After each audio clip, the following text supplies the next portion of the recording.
Google Home, un assistant domestique main libre et haut-parleur intelligent fabriqué par le géant du secteur des services technologiques Google.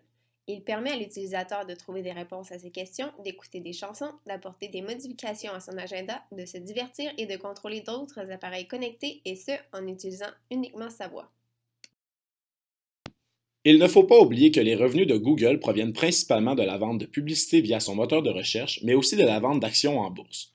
Depuis peu, Google se lance dans la commercialisation de biens plus tangibles, qui est son hardware, comme le Pixel, le Daydream View, le Google Wi-Fi et finalement le Google Home. Sans oublier son expertise dans la catégorie de produits, c'est-à-dire l'intelligence artificielle. Par contre, si Google avait vraiment une bonne connaissance de la clientèle cible, l'innovation aurait été adoptée depuis longtemps déjà, ce qui n'est actuellement pas le cas.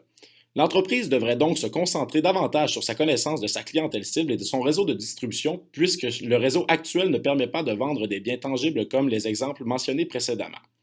Donc, pour toutes ces raisons, il semble évident qu'il s'agit d'une diversification selon la matrice d'Ansoff.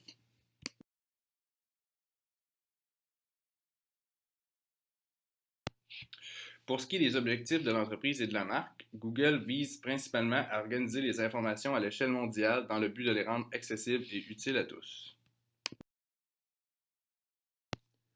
En ce qui concerne les facteurs de succès de Google Home, il faut toujours garder en tête l'optique d'intelligence artificielle qui représente une force majeure chez le géant américain. En ce sens, le Google Home propose quelques avantages distinctifs en comparaison avec son plus proche concurrent, l'Amazon Alexa. En effet, l'appareil Google répond à un plus grand nombre de questions et ce, avec des réponses plus précises. Pour terminer, le prix du Google Home est considérablement inférieur à celui du produit Amazon. Concernant les facteurs d'échec du Google Home, on remarque des efforts marketing inadéquats, principalement au niveau de la segmentation et de la communication de l'innovation. Aussi, le réseau de distribution du Google Home serait à revoir. En fonction des facteurs énumérés ci-dessus, on conclut que le Google Home aurait pu modifier la date du lancement pour une date ultérieure. La source de l'innovation est sans contredit la technologie. Premièrement, la compréhension des bénéfices par le marché est complexe et l'achat d'un tel bien exige un apprentissage considérable pour son utilisation. Un peu au même titre qu'Apple dans le domaine des montres, le hardware Google Home ne représente pas du tout sa spécialité.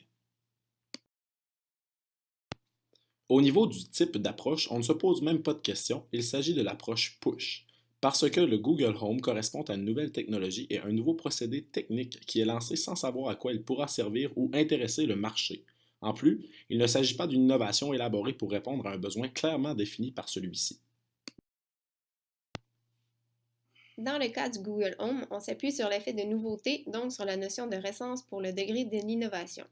Ensuite, il faut comprendre qu'il s'agit d'une innovation de rupture puisqu'il s'agit d'une nouvelle technologie tout en visant un nouvel usage. De plus, ce produit engendre de nouvelles habitudes de consommation. Ce genre d'innovation est à deux risques principaux, soit le risque que la technologie ne fonctionne pas ou que le client refuse de modifier ses habitudes. Le besoin auquel doit répondre le Google Home est clairement latent ou inconscient, c'est-à-dire que le réveil du besoin provient de l'acquisition du produit lui-même. Lorsqu'un consommateur décide d'acheter le produit, c'est parce que l'offre lui procure un désir précis ou un avantage qu'il ne connaissait pas auparavant, comme celui-ci de lui faciliter la vie au quotidien par exemple.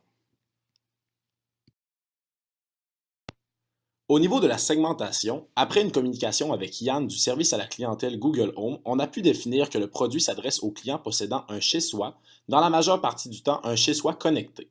Généralement, la clientèle se situe dans la tranche d'âge 30-39 ans. Enfin, un autre segment intéressant pourrait être les entreprises qui effectuent de la domotique. La cible est donc constituée de gens qui ont un intérêt marqué pour la technologie et des avantages que celle-ci leur procure. En ce qui concerne les motivations, la première serait liée à l'image de soi que le consommateur souhaite projeter au sein de ses pairs.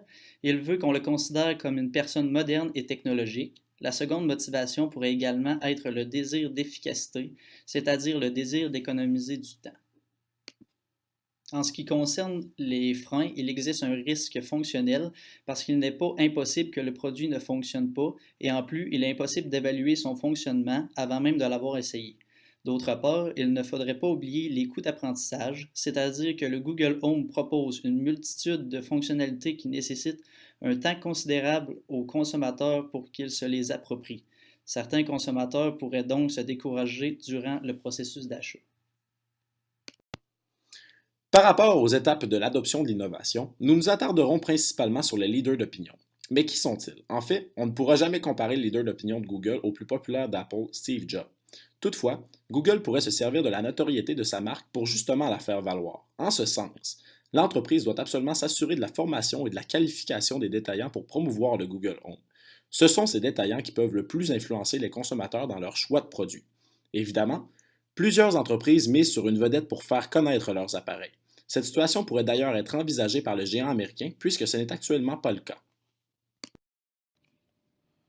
Toujours en ce qui concerne les phases de l'adoption de l'innovation, il ne faut tout de même pas oublier les 6 étapes principales, soit la connaissance, la formation d'une attitude, la prise de décision, la mise en œuvre, la confirmation ou la disconfirmation et finalement l'abandon. Nous nous sommes donc concentrés sur les leaders d'opinion puisque c'est grâce à ceux-ci si le degré d'adoption de l'innovation tout au long du processus peut être augmenté tant chez les innovateurs que chez les adopteurs. Nous en sommes donc rendus au modèle de diffusion de l'innovation qui consiste en une analyse permettant de mesurer le marché potentiel canadien suite au lancement du produit. Comme on le sait déjà, les ventes ne se sont pas avérées celles espérées. Toutefois, en comparant les données recueillies sur le marché américain, nous avons procédé à une estimation de marché de 10% de celui-ci pour le Canada. Donc, selon une étude menée par eMarketer, 25 millions de foyers américains utilisent un produit semblable au Google Home au moins une fois par mois. Or, à partir de cette statistique, nous avons estimé les ventes sur le marché canadien à 2,5 millions d'exemplaires vendus. Bien que cela puisse sembler beaucoup, il ne faut pas oublier que le Google Home est le seul produit du genre actuellement disponible sur le marché canadien, l'Alexa d'Amazon n'étant pas disponible. Toutefois, la sortie du Google Home Mini il y a quelques jours provoque une obsolescence technologique et économique du Google Home original. Assisterons-nous donc à une cannibalisation des parts de marché du Google Home original? Là n'est pas la question dans le cadre de ce rapport. Veuillez toutefois prendre connaissance des 2 prochaines diapositives.